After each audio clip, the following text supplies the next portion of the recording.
अस्सलाम वालेकुम स्टूडेंट्स, उम्मीद करता हूँ आप खैरियत से होंगे। जी स्टूडेंट्स, इस वीडियो के अंदर बेटा हम इम्पोर्टेंट शॉर्ट क्वेश्चन देखेंगे। अच्छा बेटा, आपका जो कंप्यूटर का पेपर होगा उसमें 3 शॉर्ट के पार्ट होंगे। 6 शॉर्ट दिए होंगे, आपको 4 करने होंगे। जो पहला पार्ट होगा क्वेश्चन नंबर 2, उसमें चैप्टर नंबर 1, 2, 3 और 4 के आएंगे। ठीक है, तो ज़्यादा बेटा चांसेस हैं आपके एक्सरसाइज से आएंगे, इंशाल्लाह एक्सरसाइज से आएंगे। लेकिन अगर हम फुल मार्क्स लेना चाहते हैं तो एडिशनल भी हमें करने पड़ेंगे। तो इस वीडियो के अंदर हम इन 4 चैप्टर के एक्सरसाइज के पहले एक्सरसाइज के इसी वीडियो में करेंगे और फिर एडिशनल। तो जो बच्चा एक्सरसाइज के कर लेगा, जो बच्चे वीक है वो पहले 28 सवाल कर ले, वो एक्सरसाइज के हैं। जो 28 के बाद हैं, 28 सवालों के बाद हैं, वो एडिशनल हैं। तो जो अच्छे बच्चे हैं वो एडिशनल भी साथ करें। जो बच्चा 28 पहले कर लेगा उनका गुजारा चल जाएगा। ठीक है, तो ये पहले 4 चैप्टर के करने लगे हैं बेटा। वीडियो पूरी देखिएगा। क्वेश्चन अगर आप ये कर लेंगे इंशाल्लाह आपका क्वेश्चन मिस नहीं होगा। तो चलें जी, वीडियो को शुरू करते हैं। जी बेटा, तो पहला क्वेश्चन है हमारा, define a system, what are its basic component. System क्या होता है? एक सिस्टम की तारीफ करें, उसके बुनियादी अज्जा बताएं। सिस्टम बेटा ग्रुप ऑफ कनेक्टेड पार्ट होता है। ठीक है, मुख्तलिफ पार्ट्स मिलके एक काम करते हैं जो एक कॉमन गोल अचीव करते हैं। अब कॉमन गोल का मतलब ये है कि जैसे आप मोबाइल से वीडियो देख रहे हैं, अब ये गोल है। अब इसमें आपका जो मोबाइल है वो मुख्तलिफ पार्ट से मिलके बना है।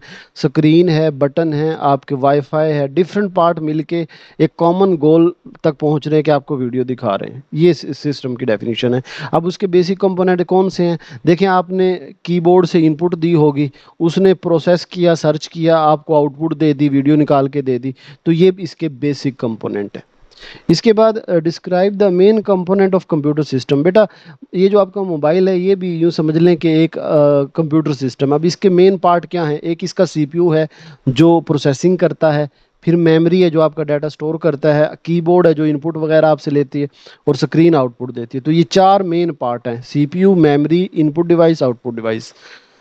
इसके बाद नेक्स्ट है, what are the main component of the von Neumann architecture. बेटा, जो हमने ये 4 डिवाइस, ये 4 पार्ट्स देखे हैं, ये एक्चुअली ये प्रीवियस वाले ये 4 नाम याद कर लें। वो चाहे वो सिस्टम के पूछें, चाहे वो कंप्यूटर सिस्टम के पूछें, चाहे वो वॉन न्यूमन आर्किटेक्चर के पूछें, यही 4 पार्ट हैं। आपकी मेमोरी है जिसमें डाटा स्टोर होता है, सीपीयू है, इनपुट डिवाइस है और आउटपुट डिवाइस। इसके बाद है, what is the von Neumann computer architecture, list its component. अब वॉन न्यूमन आर्किटेक्चर क्या है बेटा? ये मैंने बताया था, लॉन्ग भी इंपॉर्टेंट है, शॉर्ट भी आ सकता है। ये एक कंप्यूटर का डिज़ाइन का मॉडल है, यानी आपका कंप्यूटर कैसे काम करता है। ये वॉन न्यूमन एक मैथमेटिशियन था, उसने बनाया था वॉन न्यूमन आर्किटेक्चर। और ये बताया था कि किस तरह एक कंप्यूटर काम करता है। द हार्डवेयर है, उसने सजेस्ट किया कि जो कंप्यूटर के हार्डवेयर हैं वो 4 प्राइमरी कंपोनेंट से मिलके, 4 कंपोनेंट से मिलके बने हुए हैं। दीज आर, फिर वही बात है, सीपीयू, इनपुट, आउटपुट और प्रोसेसिंग। ठीक है, तो ये 4 इसके पार्ट हैं। इसके बाद बात है, what are the 4 main step in von Neumann architecture instruction cycle. Instruction cycle से बेटा आपने याद रखना है कि वॉन न्यूमन के मुताबिक एक कंप्यूटर किस तरह काम करता है। तो वो कहता है कि पहले फेच करना होता है, लेना, ठीक है, हासिल करना, हसूल। फेच मतलब अगर मिसाल के तौर पे आप कंप्यूटर को कहते हो 2+2 करके दो। अब सबसे पहले वो आपसे 2+2 ले रहा है, फिर वो डी कोड करता है कि ये जो प्लस लिखा हुआ है इसका मतलब क्या है, दोनों को ऐड करना। फिर वो इसको एग्जीक्यूट करता है, यानी उसको 4 बना देगा और फिर उसको स्टोर करके शो कर देता है। तो 4 हमारे पास कौन कौन से स्टेप हैं?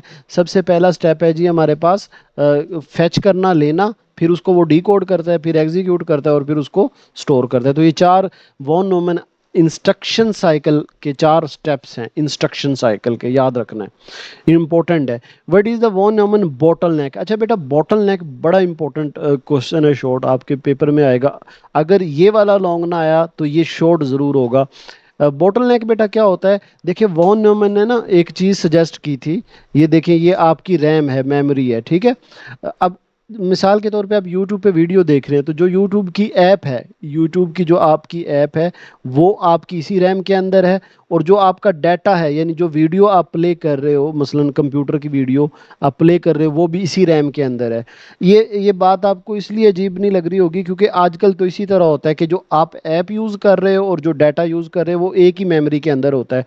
वरना पहले ऐसे होता था कि 2 मेमोरी होती थी, कंप्यूटर बहुत बड़े होते थे, उनमें 2 मेमोरी होती थी। एक में ऐप होती थी यानी इंस्ट्रक्शन, और एक में डाटा सिर्फ होता था। डाटा अलग और इंस्ट्रक्शन अलग होती थी। तो वॉन न्यूमन ने ये सजेस्ट किया कि आप डाटा को भी और इंस्ट्रक्शन को भी एक ही मेमोरी में रख लो।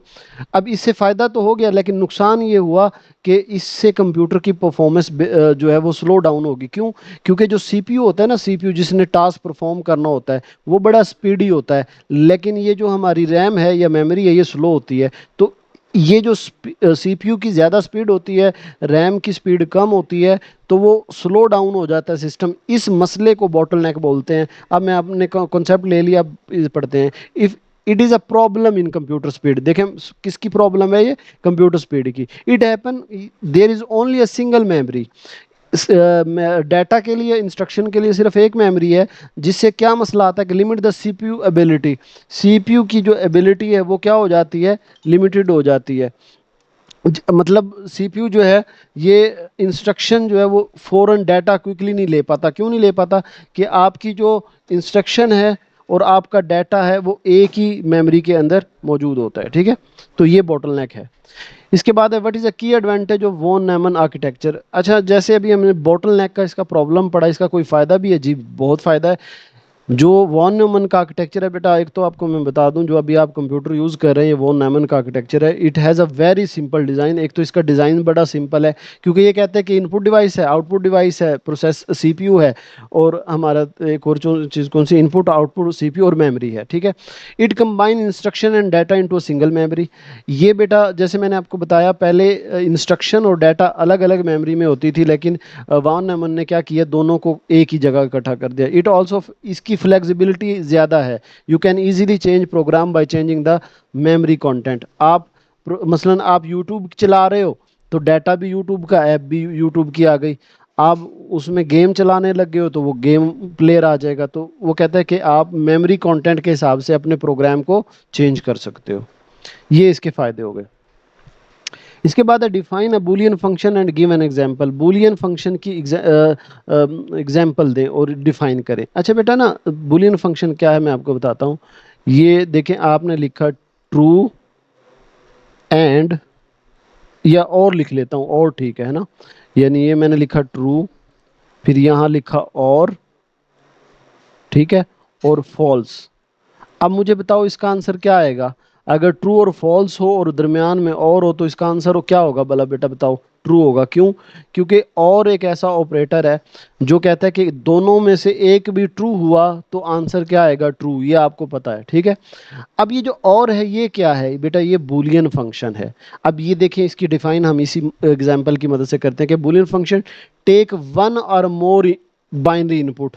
देखिए इसने दो इनपुट ली, एक ये एक ये। It produce a single binary output, सिर्फ सिंगल बाइनरी आउटपुट प्रोड्यूस की। The value can only be zero और वन। अच्छा जी बेटा, ट्रू जो लिखा है ना, ट्रू का मतलब होता है वन और फॉल्स का मतलब होता है जीरो। इट यूज, इसके जो ऑपरेटर है एंड है, और है, नॉट है। ये एग्जांपल आपने दे देनी है। ठीक है बेटा। इसके बाद है what is the significance of truth table in digital logic. Digital logic में ट्रूथ टेबल की क्या अहमियत होती है? वो जो हम ट्रूथ टेबल बनाते हैं उसकी क्या अहमियत है? Truth table is very useful. एक तो इट भी बहुत यूजफुल है। It help us understand how logic operation work. हमने ये देखना हो, जैसे अभी हमने प्रीवियस में देखा कि एक एंड ऑपरेटर और ऑपरेटर कैसे काम करता है, ये देखने के लिए हम क्या यूज़ करते हैं? ट्रूथ टेबल का यूज़ करते हैं। It shows the exact result for all possible combination of input. और ये जितने भी पॉसिबल कम्बिनेशन बन सकते हैं उनके लिए ये रिजल्ट प्रोवाइड करते हैं। ठीक है। तो ये डिजिटल लॉजिक में ट्रूथ टेबल की अहमियत हो गई। Explain the difference between analog and digital signal. बेटा ये आपने ना टेबल की फॉर्म में लिखना है, एनालॉग सिग्नल आर कॉन्टिन्यूस। अब ये एनालॉग सिग्नल है, ये आपने वेव की फॉर्म देखी होंगी, इनको एनालॉग सिग्नल बोलते हैं। They have infinite possible value. अब देखिए यहाँ कोई वैल्यू, यहाँ कोई वैल्यू, यहाँ कोई वैल्यू, मतलब इन्फिनिट है। जबकि discrete signal are, digital signal are discrete. Discrete का मतलब ये होता है, देखिए नीचे लाइन है ये जीरो को शो करती है, ऊपर लाइन वन को शो करती है। अब ये मैं जो बना रहा हूँ ना आपके सामने, ये कौन से सिग्नल बना रहा हूँ? ये देखें, ये हमारे डिजिटल है। अब जो नीचे लाइन होती है इसको जीरो से शो करते हैं, जो ऊपर लाइन होती है इसको वन। अब जो डिजिटल सिग्नल है डिस्क्रीट का मतलब क्या है कि हम क्लियरली बता सकते हैं कि यहाँ से यहाँ तक जीरो है, यहाँ से यहाँ तक वन है। लेकिन अब यहाँ नहीं हम बता सकते कि क्या वैल्यू है, तो यहाँ इन्फिनिट वैल्यू, दे है फाइनाइट वैल्यू। फाइनाइट है कि हमें पता है ये वन है और इतना जीरो, ये इतना वन और ये जीरो, ठीक है। An example is binary data in computer, और कंप्यूटर इसी डिजिटल सिग्नल पे काम करता है। इसके बाद है describe the function of not gate with its true table. अच्छा, नॉट गेट क्या होता है बेटा? नॉट गेट में जो भी कहानी आप लिख दो, सिंपल सा इसका आंसर है। क्या आंसर है इसका? कि नॉट गेट जो है ये आपकी वैल्यू को उलटा देता है, ठीक है। ये आउटपुट क्या देता है? ये एग्जैक्ट अपोजिट ऑफ इनपुट देता है। मिसाल के तौर पे अब देखिए, मैं उसने कहा कि टेबल भी बनाए, मैं टेबल बनाने लगा हूँ। मसलन हमारे पास एक वैल्यू है ट्रू की, ठीक है। एक वैल्यू मैं ले लेता हूँ, एक वैल्यू है जी हमारी ट्रू और एक वैल्यू है फॉल्स, ठीक है। ये मेरी इनपुट है, एक ट्रू एक फॉल्स। नॉट क्या करेगा? नॉट मैं ऊपर लिखता हूँ, नॉट क्या करेगा ये देखिएगा। नॉट ट्रू है तो उसको फॉल्स कर देगा, और जो वैल्यू फॉल्स है उसको ट्रू कर देगा। ये टेबल आपने इस तरह बना देना, ठीक है। ये बन गया जी इसका टेबल। कि नॉट का क्या काम होता है बेटा? ये क्या करता है? Not gate perform not function, it output the exact opposite of input. यानी if the input A is zero, zero से मुराद है फॉल्स है, तो ये क्या कर देगा? द आउटपुट इज वन यानी true. If the input A is one, अगर वन है यानी ट्रू है, तो वो आउटपुट को जीरो यानी फॉल्स कर देगा। बेटा ये जीरो जो होता है ये फॉल्स होता है, और ट्रू जो होता है वो वन होता है, ये याद रखिएगा। अब अगर मैं इसको समराइज करूं तो क्या है भाई? ट्रू नॉट फंक्शन क्या करता है? उल्टा देता है, अपोजिट वैल्यू देता है। जीरो आप इनपुट दोगे तो ये वन देगा, वन दोगे तो जीरो देगा।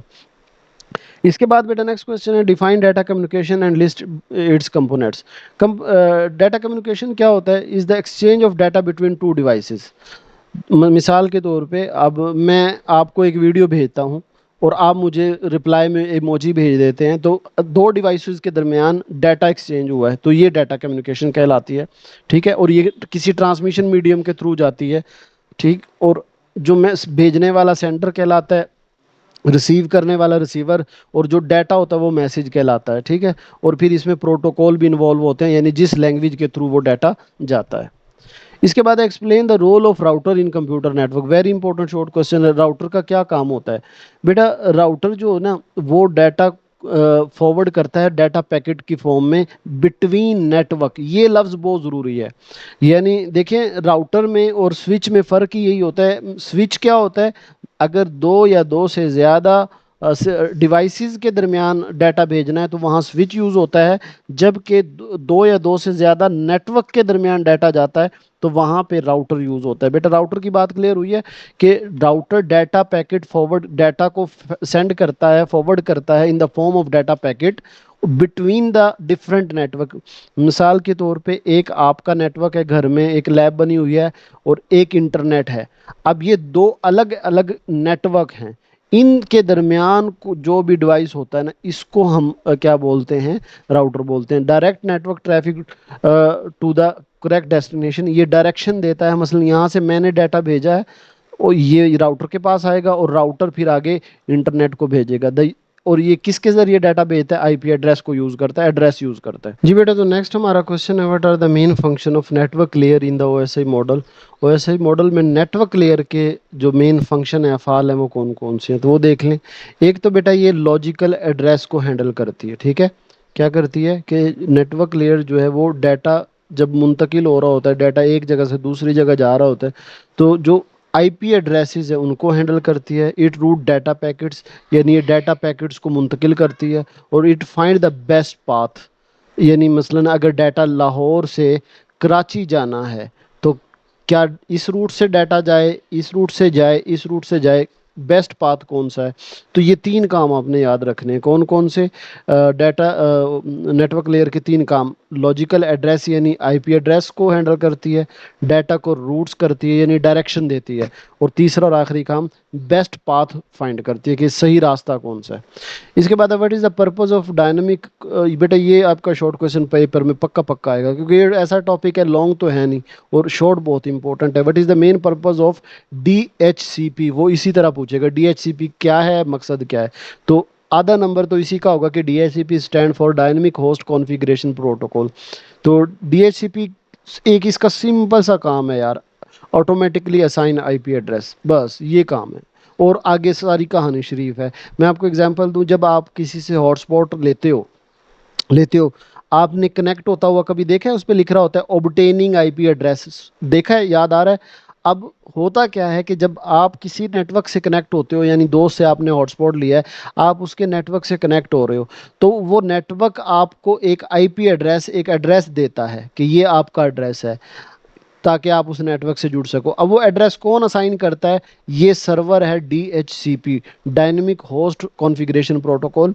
इसका काम है कि automatically assign IP addresses to device. और ये नेसेसरी नेटवर्क कॉन्फ़िगरेशन सेटिंग आपने देखा है, जब आप इंटरनेट से कनेक्ट होते हैं किसी के हॉटस्पॉट से, तो वो थोड़ा सा हल्का सा टाइम लेता है, तो वो असल में कॉन्फ़िगरेशन सेटिंग कर रहा होता है, ठीक है। इसके बाद difference between TCP and UDP in term of data transfer reliability. अच्छा बेटा, टीसीपी क्या है? ये रिलायबल प्रोटोकॉल है, इंश्योर ये डाटा पैकेट को एक ऑर्डर में भेजता है, यानी पहला पैकेट, फिर दूसरा, फिर तीसरा। और ये कोई डाटा में एरर हो, यानी आपका डाटा सही तरह ना जाए, उसको भी ये चेक करता रहता है। यूडीपी जो है वो फास्टर है, लेकिन अनरिलायबल है, और ये करेक्शन पे भी ज़्यादा तवज्जो नहीं देता। मतलब डाटा करप्ट फॉर्म में चला गया तो चला गया। तो मतलब अब दोनों को अगर हम कंपेयर करें, दोनों ही डाटा भेजने के लिए यूज़ होते हैं, लेकिन जो टीसीपी है वो रिलायबल है, एरर चेक करता है। यूडीपी रिलायबल नहीं है और ना ही एरर चेक करता है, हाँ, लेकिन फास्टर है, ठीक है। इसके बाद define computational thinking. Computational thinking क्या है? ये बेटा प्रॉब्लम सॉल्विंग का प्रोसेस है। इसमें हम करते क्या है कि अपने प्रॉब्लम को ब्रेक डाउन कर लेते हैं सिंपलेक्स प्रॉब्लम में, स्टेप बाय स्टेप हम सॉल्व करते हैं। तो ये कंप्यूटेशनल थिंकिंग है। इसके बाद नेक्स्ट क्वेश्चन है, what is decomposition in computational thinking. बेटा जो हम पीछे बात करके गए ना, डीकम्पोजिशन का मतलब होता है कि हम बड़े लार्ज प्रोग्राम प्रॉब्लम को, लार्ज टास्क को छोटे छोटे प्रॉब्लम में, टास्क में डिवाइड कर लेते हैं। ये डीकम्पोजिशन कहलाती है। मतलब अगर हमारे पास कोई बड़ा टास्क है ना परफॉर्म करने के लिए, तो हम उसको छोटे छोटे पार्ट में डिवाइड कर लेते हैं, फिर उनको सॉल्व करते हैं। इसको डीकम्पोजिशन बोलते हैं।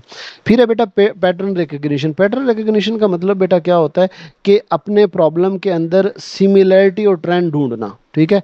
सिमिलैरिटी और ट्रेंड का मतलब ये है, मिसाल के तौर पे मैं कहता हूँ मेरे पास 20 क्वेश्चन है, और 5 ऐसे क्वेश्चन थे जो बच्चों को नहीं है समझ आए, ठीक है। अब मैं देखता हूँ यार वो 5 कौन से क्वेश्चन है। अब पहला क्वेश्चन है वो यार नेटवर्किंग का, दूसरा भी नेटवर्किंग का, तीसरा भी नेटवर्किंग का। तो अच्छा, मैं कहूँगा कि पूरी कंप्यूटर उन्हें समझ आ रही है, लेकिन जो उनकी नेटवर्किंग वाली साइड है ना, ये उन्हें समझ नहीं आ रही। तो अब मैंने ये एक सिमिलैरिटी ढूंढ ली कि बच्चों को नेटवर्किंग समझ नहीं आती। तो मुमासलत ढूंढना, सिमिलैरिटी ढूंढना, ट्रेंड ढूंढना, ये क्या कहलाता है? Pattern recognition. इसके बाद है बेटा एब्स्ट्रैक्शन। अच्छा, एब्स्ट्रैक्शन बड़ी आसान सी टर्म है। हम ना, ये अब आप ना कॉन्सेप्ट जहन में रखें। एब्स्ट्रैक्शन क्या होती है कि हम ना फिल्टर आउट कर देते हैं अननेसेसरी डिटेल को, और इम्पोर्टेंट इंफॉर्मेशन को डिस्कस करते हैं। हम इम्पोर्टेंट इंफॉर्मेशन को पे फोकस करते हैं, लेकिन जो अननेसेसरी डिटेल होती है हम उसको इग्नोर कर देते हैं। बेटा बात समझ आ रही है? अननेसेसरी इंफॉर्मेशन को हम इग्नोर कर देते हैं, और इम्पोर्टेंट इंफॉर्मेशन पे हम डिस्कस करते हैं। मिसाल के तौर पे आप एक गाड़ी ख़रीदने जा रहे हैं, आप ये देखते हैं कि यार वो उसकी स्पीड कितनी है। आप कहते हैं यार इसकी 200 किलोमीटर पर आवर है फॉर एग्जांपल, और ये 400 किलोमीटर फी घंटा है। तो आप कहेंगे यार 400 किलोमीटर वाली मुझे चाहिए, इसकी स्पीड जो है वो ज़्यादा है। तो अब आपने अंदर जो है वो नहीं घुस के देखा कि अच्छा ये स्पीड कम क्यों हुई, ज़्यादा क्यों हुई, इंजन कैसे काम करता है, क्योंकि वो अननेसेसरी इंफॉर्मेशन है। इंपॉर्टेंट इंफॉर्मेशन हमारे लिए क्या है? स्पीड। तो ये एब्स्ट्रैक्शन कहलाती है कि इम्पोर्टेंट इंफॉर्मेशन जो है वो हम डिस्कस करते हैं, उस पे फोकस करते हैं। जो अननेसेसरी डिटेल होती है उसको हम इग्नोर करते हैं, फिल्टर आउट करते हैं। That is called abstraction. अच्छा बेटा, एल्गोरिदम की जब भी डेफिनेशन आए तो आपने एक लफ्ज़ याद रखना है। Algorithm is a step by step instruction. Algorithm is a set of instruction instruction are written in step by step. ये एल्गोरिदम की डेफिनेशन है कि मरहलावार हिदायत का मजमूआ जो होता है ये एल्गोरिदम कहलाता है। इसके बाद है how does problem understanding help in computational thinking, के कंप्यूटर प्रॉब्लम अंडरस्टैंडिंग जो है वो कंप्यूटेशनल थिंकिंग में कैसे मददगार मदद देती है समझने में। तो understanding the problem is the first step. सबसे पहला स्टेप जो प्रॉब्लम सॉल्विंग में होता है वो प्रॉब्लम को अंडरस्टैंड करना है। इससे हमें जो क्लियर रिक्वायरमेंट पता चल जाती है कि जो मेरा प्रॉब्लम है इसकी रिक्वायरमेंट क्या है। ठीक है, तो इससे पहले कि आप सॉल्यूशन पे जाएं, आप पहले उसको अंडरस्टैंड करते हैं, प्रॉब्लम को, मसले को समझते हैं कि मसला क्या है। तो ये हमारी होती है अंडरस्टैंडिंग ऑफ प्रॉब्लम। इसके बाद नेक्स्ट है what are flow chart and how are they used. Flow chart क्या है बेटा? Flow chart are pictorial representation of algorithm. Flow chart are visual diagrams, they represent algorithm. ठीक है, कि जो एल्गोरिदम की विजुअल है, तस्वीरी नुमाइंदगी है, ये जो एल्गोरिदम को तस्वीरी शक्ल में रिप्रेजेंट करने के लिए हम क्या यूज़ करते हैं? फ्लो चार्ट यूज़ करते हैं। इसके बाद explain the purpose of pseudo code. बेटा जब भी हम कंप्यूटर में कोडिंग करते हैं ना, मतलब कोई प्रोग्रामिंग लैंग्वेज यूज़ करके कोडिंग करते हैं, तो इससे पहले हम वो कोडिंग करें हम उसको इंग्लिश में लिख लेते हैं कि पहला स्टेप ये है, दूसरा ये है, तीसरा ये है, चौथा ये है। हम स्टेप जो इंग्लिश में लिख रहे हैं इसको सूडो कोड बोलते हैं। तो pseudo code represent algorithm, it use plain language, मैंने कहा English, plain language mix with basic programming concept. It help program plan their logic, they can do without worrying about strict programming rule. अब यहाँ पे important चीज़ देखें तो इसमें क्या है कि हम अपने कोड को प्रोग्रामिंग लैंग्वेज में करने से पहले एक मिक्स प्लेन लैंग्वेज में लिख लेते हैं, ताकि हमें अपने प्रॉब्लम को सॉल्व करने पे हमारा फोकस हो, ना कि प्रोग्रामिंग के रूल को फॉलो करने पे फोकस हो। ठीक है, तो ये हमारी सूडो कोड कहलाता है। How do you differentiate between flow chart and pseudo code? अब सूडो कोड और फ्लो चार्ट में क्या फ़र्क होता है? देखिए बेटा, जो फ्लो चार्ट है ना वो विजुअल सिंबल्स हैं, यानी तस्वीरी एल्गोरिदम को तस्वीर की शक्ल में बताना।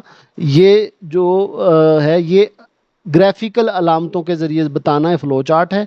जबकि सूडोकोड क्या है? ये text based step by step description है, ये रिटर्न फॉर्म होती है। यानी अब अगर मैं इनका मेन डिफरेंस आपको बताऊं, फ्लो चार्ट तस्वीरी इजहार होता है, ग्राफिकल रिप्रेजेंटेशन होती है, हम ग्राफिक्स विजुअल यूज़ करते हैं फ्लो चार्ट में। जबकि सूडो कोड में हम टेक्स्ट यूज करते हैं, इंग्लिश लैंग्वेज यूज़ करते हैं। इसके बाद है what is a dry run and why is it important? Dry run क्या होता है और इसकी अहमियत क्या है? तो dry run means manually stepping through code और an algorithm on paper, you trace variable to see how they change. This is important, it help identify logic error before running the code. अच्छा बेटा, dry run क्या होता है कि हम ना हम क्या करते हैं ड्राई रन में, जब मतलब ये कोड है, ठीक है, ये प्रोग्रामिंग का कोड है, हम देखते हैं कि इसमें एरर आ गई है। तो वो जो प्रोग्राम हमने कंप्यूटर में रन किया था, चलाया था, उसमें एरर है, तो मैं कागज़ पे लिख लिख के देखता हूँ एक एक लाइन के कहाँ मसला है, इसको ड्राई रन बोलते हैं। तो dry run means manually stepping through code. मैं मैनुअली देख रहा हूँ एक एक लाइन को कि मेरे एल्गोरिदम पे क्या प्रॉब्लम है, पेपर पे लिख के। इससे मुझे पता चल जाता है कि मुझे वेरिएबल के अंदर क्या चेंज करनी चाहिए, कहाँ पे कोई एरर है। तो ये हमारा ड्राई रन होता है। Describe LARP and its significance learning algorithm. तो लार्प की वजाहत करें एल्गोरिदम सीखने में इसकी अहमियत। अब सबसे पहले बेटा इसकी बात क्या है कि लार्प इज़ एजुकेशनल सॉफ्टवेयर टूल। लार्प क्या है? ये एक एजुकेशनल सॉफ्टवेयर टूल है। द नेम स्टैंड फॉर, ये एक लॉजिग्रामी एल्गोरिदमिक, ये नाम है, इसको याद रख लेना यार, बट डिफिकल्ट है। It is use to create execute test algorithm. बेटा एक एल्गोरिदम को रन करने के लिए लार्प हम यूज़ करते हैं, ये एक एजुकेशनल सॉफ्टवेयर है, और इसमें हम फ्लो चार्ट को भी यूज़ करते हैं। ठीक है, list and explain two debugging techniques. Debugging बेटा क्या होती है, ये भी बल्कि डेफिनेशन इसमें आगे शायद आ जाए। देखें कि हमारे प्रोग्राम में जो एरर्स होते हैं, बग्स, उनको एरर्स को बग्स कहते हैं, और उन एरर को फाइंड आउट करना डीबगिंग कहलाता है। तो डीबगिंग को की दो टेक्निक, यानी एरर को फाइंड करने की दो टेक्निक बताएं। तो you insert print statement into the code, this help. पहले हम प्रिंट स्टेटमेंट के ज़रिए करते हैं, दूसरा जो है डीबगर को यूज़ करते हैं, और एक और है लाइन बाय लाइन चेक करते हैं। तीन तरीके हैं। एक हम प्रिंट स्टेटमेंट यूज़ करते हैं, एक डिबगर को यूज़ करते हैं और लाइन बाय लाइन चेक करते हैं। Right a short note on system theory. System theory बेटा क्या होती है? सिस्टम थ्योरी, अच्छा बेटा जो हमारे नॉर्मल या इजी वीक बचे हैं, अब इस पोर्शन के आप ये पहले 28 कर लेंगे ना, तो 6 में से 4 करने हैं, तो उम्मीद है इंशाल्लाह ये 4 आपके हो जाएंगे, ठीक है। लेकिन अगर चाहते हैं कि जी हमारे पूरे ही हों, तो फिर आपने ये एडिशनल भी करने हैं, ठीक है। Right a short note on system theory. System theory क्या होती है बेटा? ये साइंस की वो ब्रांच है जिसमें हम कॉम्प्लिकेटेड स्ट्रक्चर को मैच करते हैं कि हमारी सोसाइटी पे उनका क्या उनके असरात हैं, पेचीदा ढांचों को समझते हैं कि हमारे अंदर मसलन कौन कौन से सिस्टम हैं, जैसे सांस लेने का सिस्टम है, खाने का सिस्टम है, उनको हम समझने की कोशिश करते हैं। ये सिस्टम थ्योरी है। इसके बाद है what is the objective of system. System का ऑब्जेक्टिव क्या होता है बेटा? जो सिस्टम का पर्पस होता है वही उसका ऑब्जेक्टिव। मसलन हम कोई भी सिस्टम बनाते हैं तो उसका कोई ना कोई काम होता है, वो उसका ऑब्जेक्टिव कहलाता है, वो उसके मकासद कहलाते हैं। इसके बाद है what is the role of DNA in human system. ये वैसे मतलब इम्पोर्टेंट नहीं है, ये भी इम्पोर्टेंट नहीं है। What is the relationship between knowledge and science. Science और नॉलेज में क्या रिलेशनशिप है?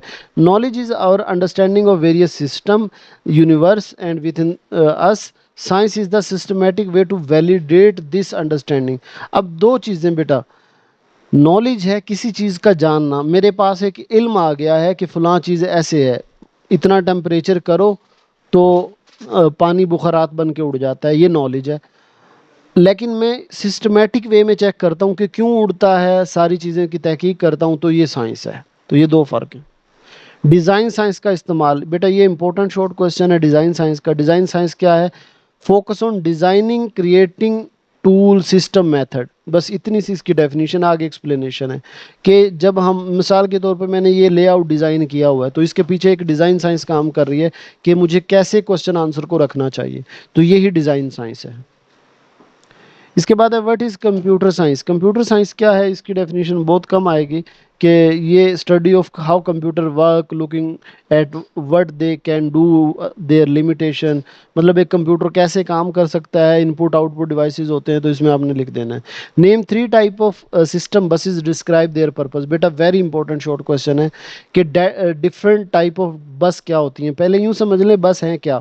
देखें, आपने कभी खुला हुआ कंप्यूटर देखा हो, अब उस कंप्यूटर की जो मदरबोर्ड होता है उसमें ना, जैसे यहाँ पे आपका प्रोसेसर लगा हुआ है, यहाँ पे आपकी रैम लगी हुई है, यहाँ पे आपकी पावर सप्लाई लगी हुई है। आपने देखा होगा वो लाइनें सी इस तरह जुड़ी हुई होती हैं, ये गोल्डन कलर की इस तरह, ये पूरी उसमें फैली हुई हैं। ये बस हैं। तो ये 3 तरह की बस होती हैं, डाटा बस, एड्रेस बस और कंट्रोल बस। डाटा बस क्या चीज़? ये रोड हैं, ये सड़कें हैं, ठीक है। तो डाटा बस क्या लेके जाती हैं? डाटा। एड्रेस बस क्या लेके जाती हैं? डाटा के एड्रेस को। और कंट्रोल बस कंट्रोल सिग्नल लेके जाती है। तो नाम से ही पता चल रहा है। What are the two main part of CPU. CPU के बेटा दो मेन पार्ट के नाम लिखे, तो सीयू है और एएलयू है। सीयू कंट्रोल करता है पूरे सिस्टम को, एएलयू जो है वो कैलकुलेशन करता है। सिंपल सा इसका डिफरेंस है। What is the first stage of instruction processing in von Neumann architecture. पहला क्या है? फैचिंग। मतलब हम डाटा, जो भी डाटा प्रोसेस करना है, हम उस डाटा को रिट्रीव करते हैं। इस डाटा को रिट्रीव करना, हासिल करना, फैचिंग कहलाता है। What happen in the decoding stage of von Neumann architecture. अब वॉन न्यूमन आर्किटेक्चर के डिकोडिंग में क्या होता है? डिकोडिंग का मतलब बेटा ये होता है, देखें कि इसमें ना जो सीपीयू है वो देखता है कि हमने हिदायत में, इंस्ट्रक्शन में करना क्या है, ठीक है।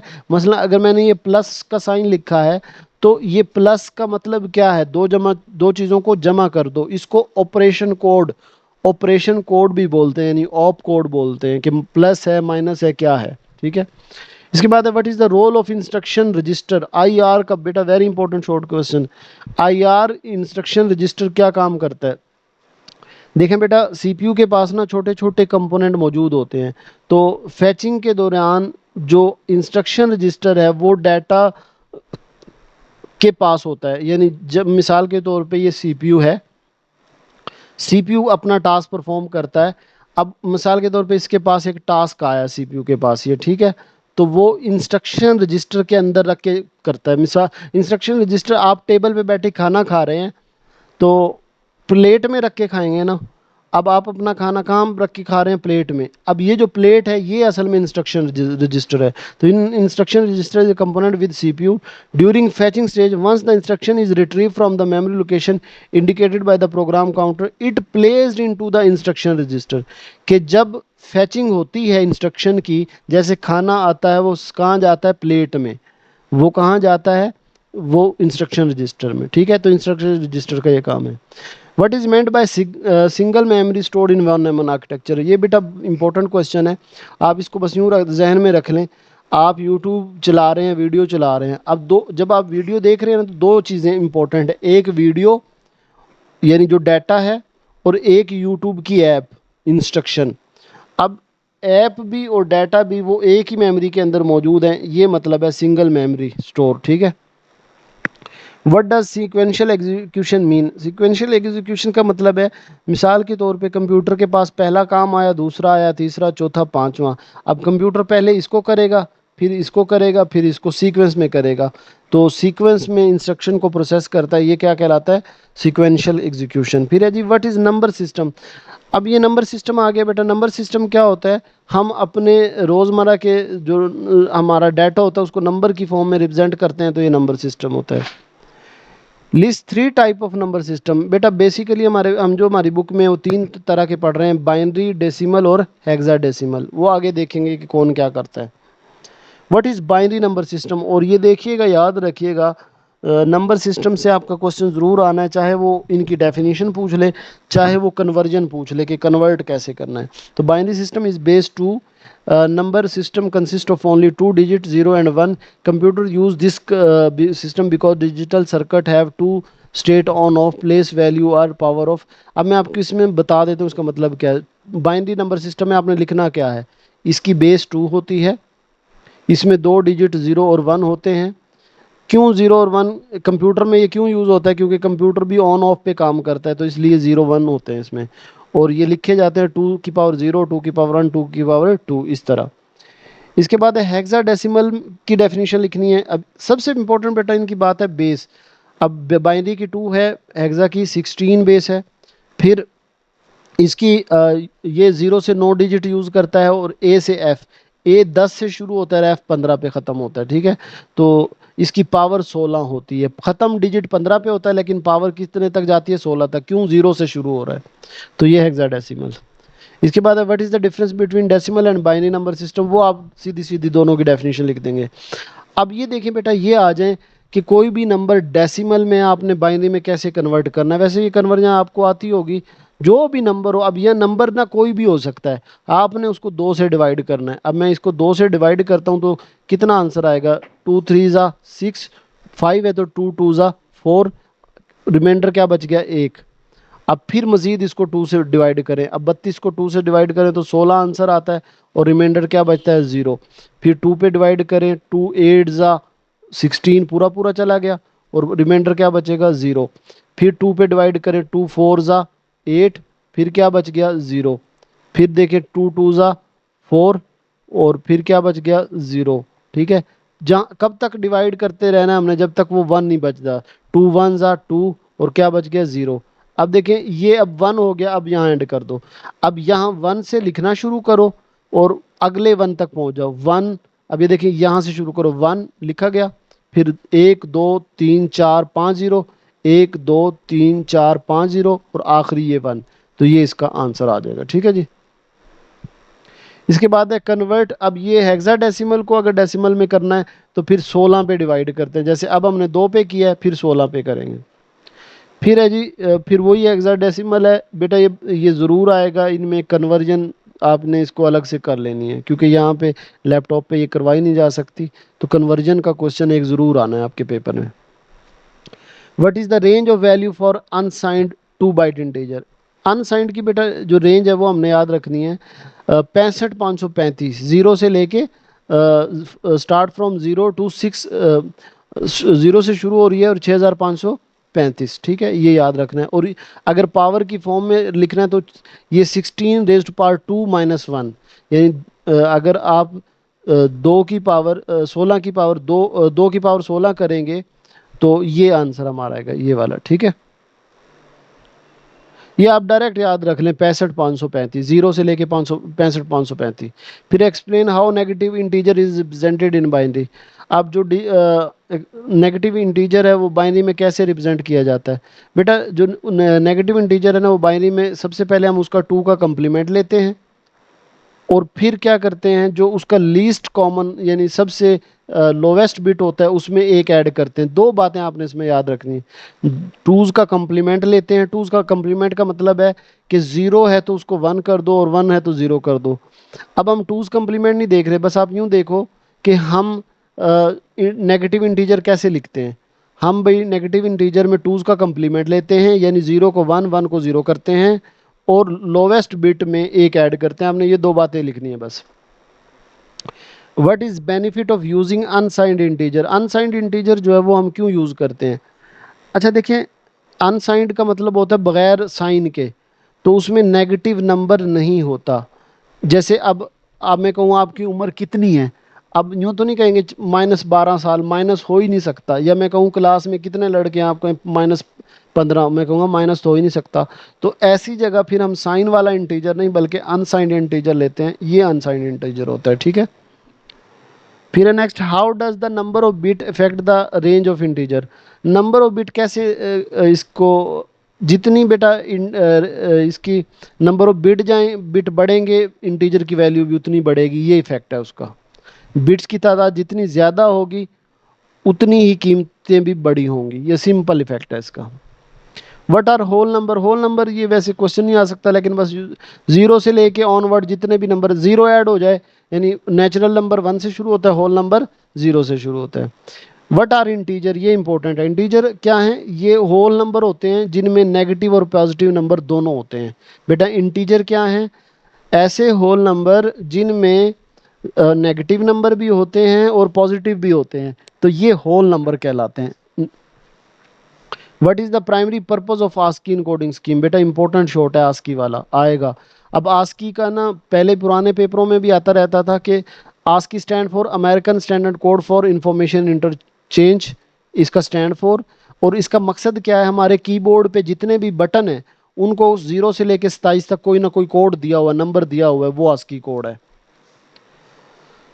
अच्छा, आस्की कोड है और एक यूनिकोड है। आस्की और यूनिकोड में बेटा फर्क क्या होता है? आस्की कोड जो है ना, ये पुराना एक तरीकाकार है। कीबोर्ड पे हमारे जितने भी इंग्लिश के करैक्टर हैं उनको कोई ना कोई नंबर दिया हुआ है, और इसके 7 बिट, यानी ये 7 बिट का कोड होता है। जबकि यूनिकोड जो है ये मॉडर्न लैंग्वेज के लिए बना है, और इसमें मिलियन ऑफ करैक्टर आ सकते हैं, ठीक है। How does Unicode handle character from different language? तो यूनिकोड कैसे हैंडल करती है? बेटा इसके ना 3 ये याद रख लो, बाकी आप वो सारी वही चीज़ है कि यूनिकोड जो है UTF-8, 16 और UTF-32 को यूज़ करके हैंडल करती है। What are the text encoding scheme? Text encoding scheme क्या है कि हम जिस तरह हमारा ये आस्की जो है ये टेक्स्ट इनकोडिंग है, कि जो हमारे करेक्टर हैं उनको कोई ना कोई कोड दिया जाता है जिसको हम क्या बोलते हैं? Text encoding scheme. What is ASCII? ये हमारा हो गया कोड 3 करेक्टर, ये 3। बेटा ये देख लो, इसमें ना ए का एक दफ़ा MCQs आया था, छोटे ए का 97 है और बड़े ए का 95 है। ये बेटा MCQs था पुरानी बुक की बोर्ड में। आप कैसे याद रखोगे? छोटा ए है ना 97 है, अब बी कितना होगा? 98, सी कितना होगा? 99, डी कितना होगा? 100। यानी छोटा ए बी सी है तो 97 से शुरू हो रहा है कोड, और बड़ा ए 65 से। मसलन अब इसकी वैल्यू क्या होगी? बी की, ए की 65 है, बी की 66, सी की क्या होगी? 67, डी की क्या होगी? 68, ठीक है। तो इनमें से कोई MCQs आ जाए तो आपने याद रखना, छोटा ए 97 से शुरू हो रहा है और बड़ा ए 95 से। यूनिकोड वही आ गया। यूनिकोड क्या है? मुख्तलिफ दुनिया की मुख्तलिफ लैंग्वेज को डी कोड करने के लिए यूज़ होता है। इसमें मुख्तलिफ लैंग्वेज अरबी, चीनी सारी आ जाती हैं। UTF-32, अब UTF-32 क्या है? यूनिकोड इनकोडिंग स्कीम है। इसके जो फिक्स ब्लॉक है, यानी 32 का ब्लॉक है, 4 बाइट 4 होते हैं, 32 बिट होते हैं। यानी UTF-32 से याद रखना है कि ये 32 बिट, और 8 बिट का एक बाइट होता है, तो 4 बाइट, ठीक है। ये आपने याद रखना। फिर डिजिटल सिस्टम क्या होता है? अच्छा, डिजिटल सिस्टम जो है ये बैकबोन है मॉडर्न कंप्यूटर की, और ये 0 और 1 पे काम करता है, बस इससे याद रखना है। और ये डिस्क्रीट डाटा पे काम करता है। तीन बातें आपने याद रखनी है। Digital system backbone of the modern system है, और ये 0 1 पे काम करता है आज का कंप्यूटर, और ये डिस्क्रीट डाटा पे काम करता है। इसके बाद है एनालॉग सिग्नल और डिजिटल, ये हमने पहले कर लिए, उधर से ही करने हैं आपने, डिजिटल और एनालॉग कर लिए। फिर है हाँ एडीसी और डीएसी जरूर आएगा बेटा। एनाल एडीसी स्टैंड फॉर आधा नंबर, तो एना एडीसी एनालॉग टू डिजिटल। अब एनालॉग टू डिजिटल का बेटा मतलब क्या है, मेरे कंप्यूटर में ना आवाज़ ऑडियो पड़ी है, कोई म्यूज़िक पड़ा है, नात पड़ी है, वो ऑडियो है। अब कंप्यूटर डिजिटल फॉर्म में रखता है डाटा को, किस फॉर्म में रखता है, डिजिटल फॉर्म में, ठीक है। और स्पीकर मैंने उसको चलाता हूँ, जो स्पीकर बेटा होता है ना, वो अपना डाटा किस फॉर्म में रखता है, एनालॉग फॉर्म में। इसको डाटा किस फॉर्म में चाहिए, एनालॉग में। कंप्यूटर पे किस पे फॉर्म में, डिजिटल में। तो जो एनालॉग से अच्छा, फिर कंप्यूटर में मैं बोल रहा हूँ, माइक लगाया मैंने, ठीक है, क्या लगाया, माइक। आवाज़ जो होती है ना, ये एनालॉग सिग्नल है। अब माइक से मेरी आवाज़ कंप्यूटर में गई, बेटा जोर से गौर से सुनेगा, मैं बोल रहा था, ये एनालॉग सिग्नल जा रहे हैं। लेकिन कंप्यूटर किस पे काम करता है, डिजिटल पे। तो होता क्या है फिर, कंप्यूटर इस एनालॉग को डिजिटल में कन्वर्ट करता है। तो ये जो एनालॉग से डिजिटल डाटा कन्वर्जन है, ये एडीसी कहलाती है। और इसका उलट डीएसी भी होगा। जब हम डिजिटल से एनालॉग में कन्वर्ट करते हैं तो डीएसी कहलाती है। What is digital logic, digital logic बेटा क्या है, ये डिजिटल डिजिटल वो जो हम गेट नहीं पढ़ते डिजिटल सिस्टम के, ये हैं 0 1, ठीक है, डिजिटल सर्किट में यूज होते हैं। बूलियन अलजेब्रा बेटा वेरी इंपॉर्टेंट शॉर्ट क्वेश्चन, पुरानी बुक में भी आता था।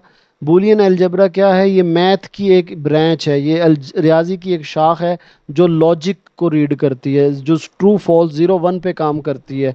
और ये इसके जो ऑपरेशन है एंड और नॉट हैं। एंड ऑपरेटर बेटा इंतहाई आसान, आप इसका ना, मैं आपको बताऊं, इसको रटा ना लगाओ, एक चीज याद रख लो। एंड ऑपरेटर डॉट से जाहिर किया जाता है, ये देखिए डॉट लगा हुआ है। एक बात, एंड ऑपरेटर कहता है दो वैल्यू है ना, एक ए की वैल्यू है जैसे 0, और एक बी की वैल्यू है 1। अब इसका आंसर क्या आएगा, 0, क्यों। एंड ऑपरेटर कहता है अगर एक भी 0 हो गया ना, मैंने आंसर 0 देना है। एंड कब 1 होता है, जब दोनों 1 हो, ये ए की वैल्यू ये बी की, अब दोनों 1 है तो आंसर क्या आएगा, 1। अगर एक भी 0 हो गया तो एंड कहता है आंसर 0, ठीक है। एंड में दो बातें आपने याद रखनी है, कि इसको डॉट से रिप्रेजेंट करते हैं, और ये कहता है कि दोनों 1 होंगे तो मैं 1 करूंगा, अगर एक भी 0 हुआ तो मैं क्या कर दूंगा, आंसर को 0 कर दूंगा। इसके बाद और इसका उलट है, अब और जो है प्लस से जाहिर करते हैं। और जो प्लस और है वो क्या कहता है, कि जैसे अब एक 0 है और एक 1 है, ठीक है। और कहता है कि अगर एक भी 1 हो गया ना, तो मैं इसको 1 कर दूंगा, ठीक है। मसलन ये वाला ए है और ये प्लस करूं तो, और ये दूसरा 0 है, तो एक 1 है तो 1, दोनों 1 1 है, एक है तो 1, दोनों 0 होंगे फिर ये 0 होगा। अदरवाइज और कहता है कि अगर आपकी वैल्यू में एक भी 1 है तो मैं उसको 1 कर दूंगा, दोनों दोनों जरूरी नहीं है। नॉट का बेटा हमने पहले भी किया, नॉट क्या करता है, उल्टा देता है वैल्यू को, ठीक है। यानी अगर आप इसको इनपुट 0 देंगे तो ये आपको 1 देगा, अगर आप इसको 1 देंगे तो ये आपको 0 देगा। इसके बाद है ट्रूथ टेबल क्या होता है, वेरी इंपॉर्टेंट शॉर्ट क्वेश्चन है बेटा। Truth table is a chart used in Boolean algebra, it list all possible combination of variable 0 और 1। ट्रूथ टेबल क्या होता है, जिसमें हम 0 1 की सारी पॉसिबल वैल्यूज लिख लेते हैं, ये ट्रूथ टेबल है। बूलियन फंक्शन क्या काम करते हैं, एंड और, ये असल में ना अर्थमेटिक एंड लॉजिकल यूनिट जो ऑपरेशन परफॉर्म करता है, अर्थमेटिक ऑपरेशन परफॉर्म करता है, वहाँ यूज होते हैं।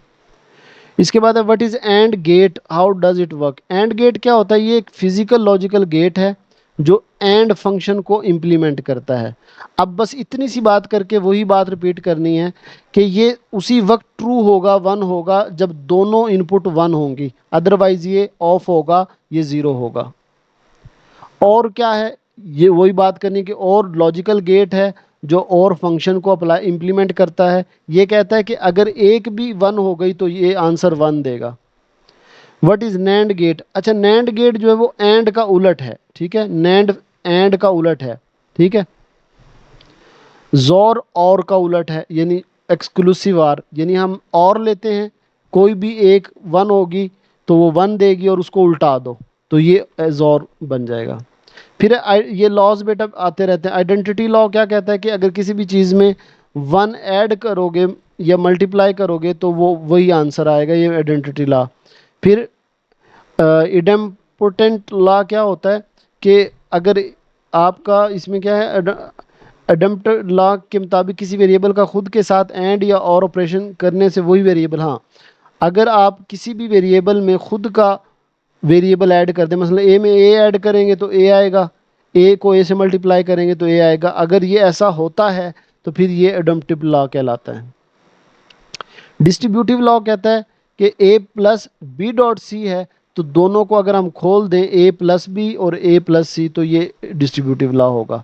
फिर what is absorption law? Absorption law क्या कहता है बेटा कि ये आपने ना असल में एब्जॉर्प्शन लॉ में ये वैल्यू याद रखनी है कि A plus A dot B equal है A dot A plus B is equal to A के। इसके बाद है बेटा डबल निगेशन। डबल निगेशन क्या कहता है कि negating a variable twice return it to its original value, यानी मसलन मैं कहता हूँ कि ट्रू है, इसका नॉट लें तो क्या आएगा, फॉल्स। ठीक है, मैंने एक बार नेगेटिव वैल्यू निगेट कर दिया, वो कहते हैं इसको एक और बार निगेट करें फॉल्स को तो ट्रू। अब शुरू में क्या थी, ट्रू, दो बार मैं निगेट कर रहा हूँ, उलट वैल्यू दे रहा हूँ तो आंसर वो पहले वाला ही आता है, तो ये हमारा डबल निगेशन कहलाता है। फिर लॉजिक डायग्राम क्या है, what is the use of logic diagram? हम इसके ज़रिए हम क्या करते हैं कि डिफरेंट इनपुट और आउटपुट गेट और डिवाइसेस हैं वो आपस में कैसे कनेक्ट होते हैं, ये लॉजिक डायग्राम के लिए यूज़ होती है। ये बेटा हमारे सारे शॉर्ट क्वेश्चन थे जो, तो ये अगर आप कर लेंगे तो आपका पहला पोर्शन जो है वो आराम से हो जाएगा। ठीक है बेटा, तो ये आपने क्वेश्चन करने हैं, बाकी शॉर्ट का भी लिंक मैं आप पहले कमेंट में दे दूंगा, लॉन्ग और एमसीक्यूज भी होंगे वो भी आप कर लीजिएगा। अपना ख्याल रखिएगा, अल्लाह हाफिज़।